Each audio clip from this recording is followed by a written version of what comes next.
It was a really interesting quarter in markets, and frankly it wasn't meant to be this way.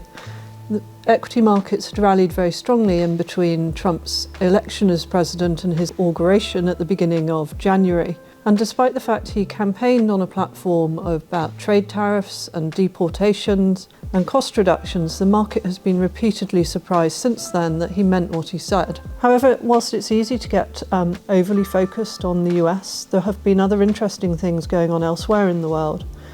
In China, for example, we had the announcement in January from DeepSeek that they had developed a generative AI tool which is generally considered to be almost as good as ChatGPT, but it costs them a fraction of the amount in R&D, and the running costs are also lower than their US rivals. And that just is a great reminder that in times of adversity, you often get great innovation coming out, which brings longer-term benefits. In Europe, we've had a new German government elected, and they've thrown out the fiscal debt brake, which has been limiting spending and holding back growth. Combined with higher defence spending as a result of the US pulling back from supporting NATO, this could be a game-changing turning point for European growth, which has been in the doldrums for the last decade or so. Last year, the 2045 and 2065 target date funds both returned just under 6%.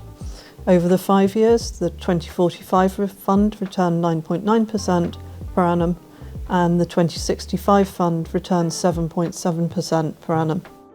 Both of those figures are in excess of the CPI plus 3% target that we set for those funds. For members who are nearer to retirement, those invested in our 2025 target date fund, the 1-year return is around 5% and the 5-year returns are around 6.3%. Both of those again are in excess of the CPI, the inflation target that we set for them. So the one thing I think we should expect is continued volatility in markets. Market volatility is an inevitable part of investing. We invest in a wide and diverse pool of assets across multiple countries and multiple sectors to try and dampen that. We think diversification is the best way to try and grow members' money over the longer term. Whilst tariffs have been walked back from their very high levels that were announced on so-called Liberation Day, the levels they are currently sitting at are still unprecedented in a historical context.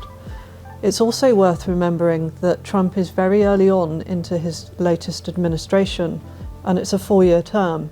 And so the expectation that we're through all of his policy announcements and the surprises he might have for us is probably unwise. In the UK, we'll start to see the impact of the higher national insurance contributions on employers and the rise in minimum wage. And it'll be interesting to see what happens to the employment market after that.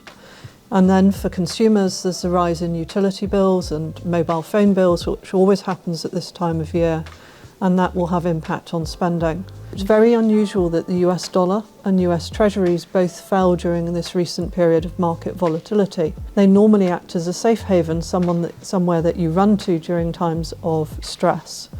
And some people are pointing to this as being the start of a regime shift, the end of the period of dollar dominance.